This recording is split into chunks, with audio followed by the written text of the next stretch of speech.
As a full-time artist, I've sold my work at art fairs and craft fairs, and there is a difference in what sells at either one of these events. So in this video, I want to focus specifically on craft fairs because I know there are a lot of fine artists out there who have an attitude against selling their work at craft fairs. They think that they're not going to sell anything, and they've had even bad experiences trying to sell their work at craft fairs. And here's the thing, if you have really expensive work, let's say original paintings, and you take all original paintings that are like $2,000 a piece to a craft fair, you're not going to sell anything. And so then after that, you're going to leave and you're going to hate craft fairs. You're going to think they're just a waste of time. But craft fairs are actually really good if you do the right things at them. And first off, you need to bring cheaper stuff. I never bring any original paintings to a craft fair. I try to bring only items that are under $100. I might bring 2 or 3 pieces that are up to the $200 to $300 range, just so that I have a couple of big pieces in my booth. But most things are under $100. And so this begs the question, how do I fill my booth with enough items that are under $100? And first off, I sell prints. I sell canvas prints and paper prints of my paintings. These are my most popular size of prints that I sell at the craft fairs, and I sell them for $17.99 each. And I also do a deal where if they buy 3 of these, they get a 4th one for free.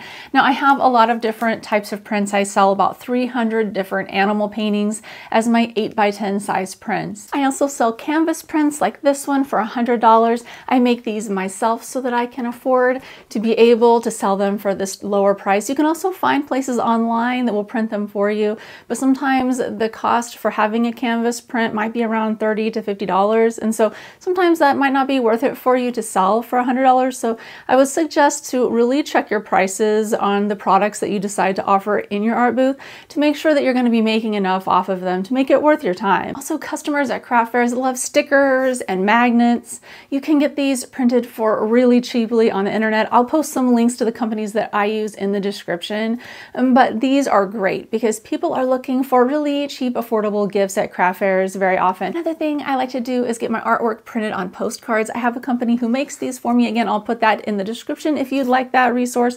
But the thing is that these are super affordable. I sell them 2 for $5 and I make like, I don't know, 15x on my investment, which that's what you want. You want to have nice markups where you invest a low amount of money, but you can sell them for considerably more. And people love to get postcards and greeting cards. Next, what not to try to sell at craft fairs. I mean, obviously expensive artworks, but what else? One of the things that I learned is that when you take inventory to a particular event, people expect to have a lot of variety there. So for example, I used to put a few of my artworks on coffee mugs, which sold really well at craft fairs. It was the perfect thing, you know, making your art into a product that's affordable, that people can use. And so it was good, but the problem is that I have 300 different animal paintings. And so I couldn't take 300 different styles of coffee mugs. I would have had to have had like a semi and like 5 art booths or something there. You know, it just wouldn't work for me. I can take all that inventory in the prints, but to have it in something that's a bigger physical product just didn't work for me. And when a customer comes in your booth, they want what they want, right? And so what I found really quickly was, let's say I had 1 cat mug and 1 cow mug or something. They'd come into my booth and let's say see one of the elephants I had hanging on the wall and say, hey, is this on a coffee mug too? This is what I want. And I'd have to say no. And any time that you say no to a customer, that makes them feel let down and like, oh, she didn't have what I wanted, boo, and then they leave. And that's not what you want. You always want to be able to say yes. And so that's why I learned to not have a lot of different inventory of things like a few mugs or a few t-shirts or a few prints. Have everything in one item. This way, when a person comes into your booth, they get what they want because you have it there. Like, oh, you have a print of this? Because they see prints in the print bin. Yes, I do. It's right here. So they're super happy. They purchased it and they leave. Instead of saying, oh, do you have the coffee mug of this one? Well, no, I only have 3 styles. I can only bring that many.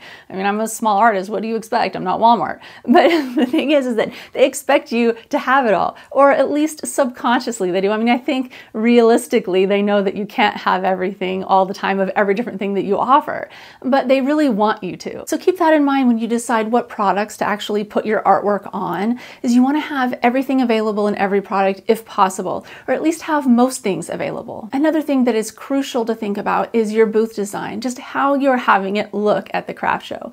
Because the thing is that when you're going to a fine art fair, you often want to make your work look really expensive, look worth the money that you're charging for it, right? Because often at art fairs, things are higher priced than they are at craft fairs. This is just a reality of art fairs versus craft fairs.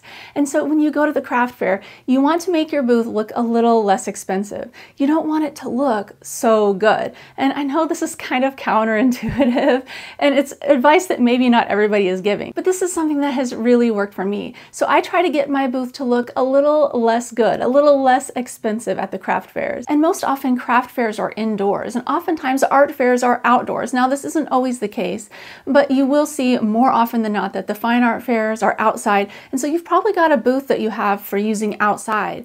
But indoor, you need to set up in a different way, and you have to really think about things like lighting and how people are flowing through your booth a little bit more sometimes, because you might have less space than you do at the outdoor booths. So if you'd like to learn more about setting up an indoor booth, watch this video. All right, thank you so much for watching. See you next time.